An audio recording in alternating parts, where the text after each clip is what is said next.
প্রিয় দর্শক, স্বাগত জানাচ্ছি সারাদিনের সংবাদে প্রতিদিনের আয়োজন রাত 11টার শীর্ষ সংবাদে। সারা বিশ্বের গুরুত্বপূর্ণ সব সংবাদের শিরোনাম জেনে নিন শুরুতেই।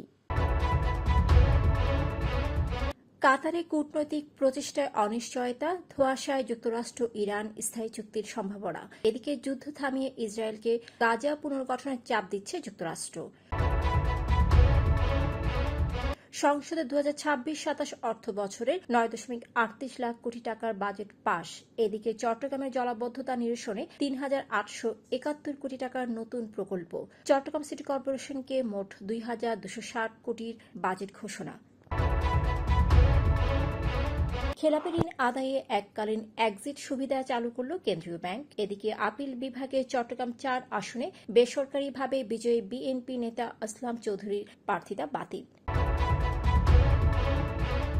রূপপুরে আরও অনিয়ম, 27 কোটি টাকার যন্ত্রপাতি কেনা হয়েছিল 214 কোটি টাকায়।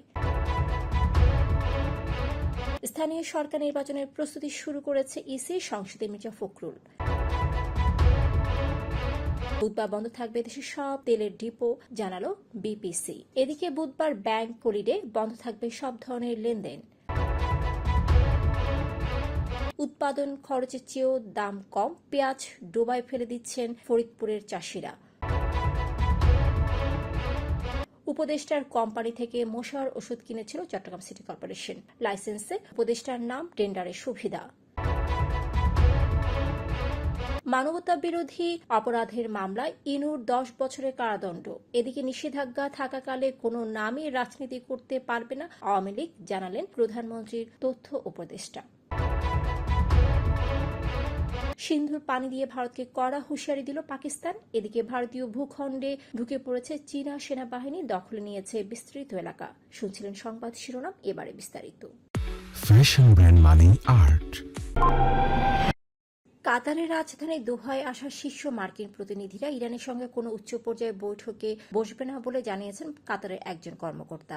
এর ফলে ইরান যুদ্ধ স্থায়ীভাবে বন্ধ এবং হরমুজ প্রণালী পুরোপুরি খুলে দেওয়ার বৈশ্বিক প্রচেষ্টা কতটা সফল হবে তা নিয়ে নতুন করে সংশয় তৈরি হয়েছে।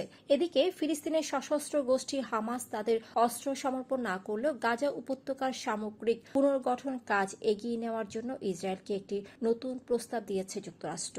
মঙ্গলবার প্রকাশিত মিডল ইস্ট আইয়ের প্রতিবেদনে বলা হয়েছে, মার্কিন প্রশাসন মূলত প্রেসিডেন্ট ডোনাল্ড ট্রাম্পের যুদ্ধ পরবর্তী বিশেষ পরিকল্পনা বাস্তবায়ন করার জন্য ইসরায়েলের উপর ক্রমাগত চাপ বৃদ্ধি করছে। জাতীয় সংসদে 2026-27 অর্থ বছরে 9,38,000 কোটি টাকার বাজেট পাশ হয়েছে। আগামীকাল বুধবার থেকে নতুন বাজেট কার্যকর হবে। নতুন বাজেটে কর, ভ্যাট ও বিনিয়োগ সহ বিভিন্ন খাতে বেশ কয়েকটি গুরুত্বপূর্ণ পরিবর্তন আনা হয়েছে। সংশোধিত অর্থ বিলে করমুক্ত আয়সীমা 4 লাখ টাকায় উন্নীত করা হয়েছে। পাশাপাশি আবাসন খাতে বিনা প্রশ্নে কালো টাকা বিনিয়োগের সুযোগ বাতিল করা হয়েছে। এছাড়া বেসরকারি বিশ্ববিদ্যালয় ও মেডিকেল কলেজের কর্পোরেট কর 10% থেকে কমিয়ে 5% নির্ধারণ করা হয়েছে। খুচরা ব্যবসায়ীদের উপর ভ্যাট আরোপের প্রস্তাবও বাদ দেওয়া হয়েছে। অর্থ বিল পাশের মধ্য দিয়ে কর ও শুল্ক সংক্রান্ত সব প্রস্তাব চূড়ান্ত হয়েছে।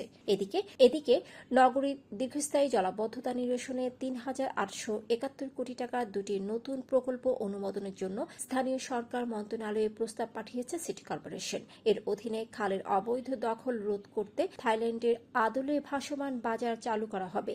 পাশাপাশি খালের দুই পাশে আধুনিক রিইনফোর্সড সিমেন্ট কংক্রিটের রিটেইনিং দেয়াল নির্মাণ করা হবে। অন্যদিকে 2026-27 অর্থ বছরের জন্য 2,260 কোটি 24 লাখ টাকার বাজেট ঘোষণা করেছে চট্টগ্রাম সিটি কর্পোরেশন। মঙ্গলবার এই বাজেট ঘোষণা করেন মেয়র শাহাদাত হোসেন। খেলাপি ঋণ কমাতে এবং নতুন ঋণ দেওয়ার সক্ষমতা বাড়াতে বিশেষ এক্সিট সুবিধা ঘোষণা করেছে বাংলাদেশ ব্যাংক। এর মাধ্যমে নির্দিষ্ট শর্ত পূরণ করা ঋণ গ্রহীতারা ব্যাংকের সঙ্গে সমঝোতার ভিত্তিতে এককালীন অর্থ পরিশোধের সুযোগ পাবেন। সংশ্লিষ্টরা আশা করছেন এতে খেলাপি ঋণ কমবে, ব্যাংকের আর্থিক অবস্থা শক্তিশালী হবে এবং নতুন করে ঋণ বিতরণ বাড়বে। এদিকে চট্টগ্রাম 4 আসনের ত্রয়োদশ জাতীয় সংসদ নির্বাচনে বেসরকারিভাবে বিজয়ী বিএনপি নেতা আসলাম চৌধুরীর প্রার্থিতা বাতিল করেছেন আপিল বিভাগ। মঙ্গলবার প্রধান বিচারপতির নেতৃত্বাধীন 4 বিচারপতির আপিল বেঞ্চ এ রায় দেন। এর ফলে তার নির্বাচনী ফলাফল প্রকাশ করা যাবে না। বালিশ কাণ্ডের পর রূপপুর পারমাণবিক বিদ্যুৎ কেন্দ্রের আবাসন প্রকল্পের কেনাকাটায় আরও অনিয়মের তথ্য বেরিয়ে আসছে। এবার আবাসন এলাকা গ্রিন সিটির 11টি ভবনে বৈদ্যুতিক উপকেন্দ্রের সরঞ্জাম ও জেনারেটর কেনায় অনিয়ম পেয়েছে হিসাব নিরীক্ষক ও নিয়ন্ত্রকের কার্যালয়। নিরীক্ষায় দেখা যাচ্ছে এই কেনাকাটায় সরকারি দরের তুলনায় 8 গুণ বেশি অর্থ পরিশোধ করা হয়েছে। সরকারি হিসেবে যেসব যন্ত্রপাতির দাম ছিল প্রায় 27 কোটি টাকা, সেগুলোর জন্য বিল পরিশোধ করা হয়েছে 213 কোটি 88 লাখ টাকা, অর্থাৎ অতিরিক্ত ব্যয় হয়েছে প্রায় 186 কোটি 89 লাখ টাকা। অবাধ, সুষ্ঠু ও নিরপেক্ষভাবে স্থানীয় সরকার নির্বাচন অনুষ্ঠানের লক্ষ্যে নির্বাচন কমিশন ইতিমধ্যে প্রয়োজনীয় প্রস্তুতি শুরু করেছে বলে জানিয়েছেন স্থানীয় সরকার, পল্লী উন্নয়ন ও সমবায় মন্ত্রী মির্জা ফখরুল ইসলাম আলমগীর। মঙ্গলবার জাতীয় সংসদে তিনি এই তথ্য জানান। বার্ষিক সমাপনী মজুদ গণনা, পরিসম্পদ মূল্যায়ন ও বাস্তব যাচাই কার্যক্রম পরিচালনার লক্ষ্যে বুধবার সারা দেশের সব তেল ডিপো ও প্রধান স্থাপনা থেকে জ্বালানি তেল সরবরাহ ও বিপণন কার্যক্রম বন্ধ থাকবে। বাংলাদেশ পেট্রোলিয়াম কর্পোরেশনের পক্ষ থেকে এক অফিস আদেশের মাধ্যমে এই তথ্য জানানো হয়েছে। এদিকে ব্যাংক হলিডে উপলক্ষে আগামীকাল বুধবার ব্যাংকের সব ধরনের লেনদেন বন্ধ থাকবে। একই সঙ্গে বন্ধ থাকবে শেয়ার বাজারের লেনদেনও। তবে বাংলাদেশ ব্যাংক সহ সব তফসিলি ব্যাংকের প্রধান কার্যালয় ও গুরুত্বপূর্ণ শাখা খোলা থাকবে। বাম্পার ফলন হলেও বাজারে ন্যায্য মূল্য না থাকায় চরম হতাশায় দিন পার করছেন ফরিদপুরের পেঁয়াজ চাষিরা। উৎপাদন খরচের অর্ধেকেরও কম দামে ফসল বিক্রি করতে বাধ্য হওয়ায় আর্থিকভাবে ব্যাপক লোকসানের মুখে পড়েছেন তারা। কাঙ্ক্ষিত দাম না পেয়ে ক্ষোভে অনেক কৃষক নিজেদের উৎপাদিত পেঁয়াজ ডোবা বা পুকুরে ফেলে দিচ্ছেন। জেলার সালথা উপজেলার খোয়ার গ্রাম সহ বিভিন্ন এলাকায় এমন চিত্র দেখা গেছে। চট্টগ্রাম সিটি কর্পোরেশনের মশা নিয়ন্ত্রণে প্রথমবারের মতো ব্যবহৃত আধুনিক কীটনাশক বিটিআই থুরিনজেনসিস ইসরায়েলেনসিস কেনা নিয়ে নতুন বিতর্কের সৃষ্টি হয়েছে। গত বছরের সেপ্টেম্বরে অন্তর্বর্তী সরকারের আমলে চট্টগ্রামের প্রতিষ্ঠান ফরাস পেস্ট কন্ট্রোল থেকে 3 কোটি 63 লাখ টাকায় এই কীটনাশক কেনা হয়, যার মালিক তৎকালীন অন্তর্বর্তী সরকারের উপদেষ্টা ফারুকী আজম বীর প্রতীক। নাগরিক সমাজের প্রতিনিধিরা মনে করেন, উপদেষ্টার মালিকানাধীন প্রতিষ্ঠানের রাষ্ট্রীয় প্রতিষ্ঠানের দরপত্র প্রক্রিয়ায় অংশ নেওয়া এবং কাজ পাওয়া একটি স্পষ্ট স্বার্থের সংঘাত। তবে সাবেক উপদেষ্টা ফারুকী আজম এবং চট্টগ্রাম সিটি কর্পোরেশন উভয়ে দাবি করেছেন যে এই প্রক্রিয়া কোনো নিয়ম লঙ্ঘন হয়নি। জুলাই গণ অভ্যুত্থান চলাকালে কুষ্টিয়ায় 6 জনকে হত্যাসহ 8 অভিযোগে করা মানবতা বিরোধী অপরাধের মামলায় জাসদ সভাপতি হাসানুল হক ইনুকে 10 বছরের কারাদণ্ড দিয়েছেন আন্তর্জাতিক অপরাধ ট্রাইব্যুনাল। এদিকে আওয়ামী লীগের কর্মসূচি যতদিন নিষিদ্ধ আছে ততদিন তারা কোনো নামে রাজনীতি করতে পারবে না বলে জানিয়েছেন প্রধানমন্ত্রীর তথ্য উপদেষ্টা ডক্টর জাহিদুর রহমান। মঙ্গলবার সচিবালয়ে সরকারের কার্যক্রম নিয়ে সাপ্তাহিক ব্রিফিং এ মন্তব্য করেন তিনি। রিফাইন্ড আওয়ামী লীগ বিষয়ে কোথাও কোথাও আলাপ দেখা যায় উল্লেখ করে তিনি বলেন, রিফাইন্ড হোক বা অন্য কোনো নতুন আওয়ামী লীগ, তৃণমূল আওয়ামী লীগ যাই বলি না কেন, আওয়ামী লীগ নামে যে কোনো কর্মসূচি পালন করতে পারবে না।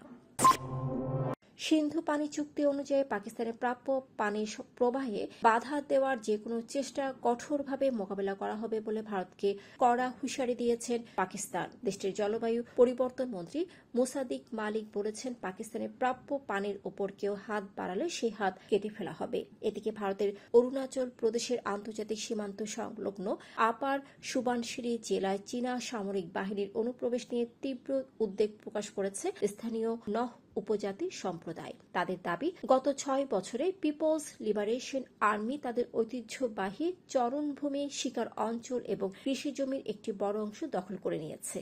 সুপ্রিয় দর্শক, এতক্ষণে আমাদের সাথে থাকার জন্য ধন্যবাদ। প্রতি মুহূর্তে দেশ বিদেশের গুরুত্বপূর্ণ সব সংবাদ জানতে ভিজিট করুন www.সারাদিনেরসংবাদ.com। Fashion brand Mani Art. Men's, ladies and kids wear. Art. Be smart.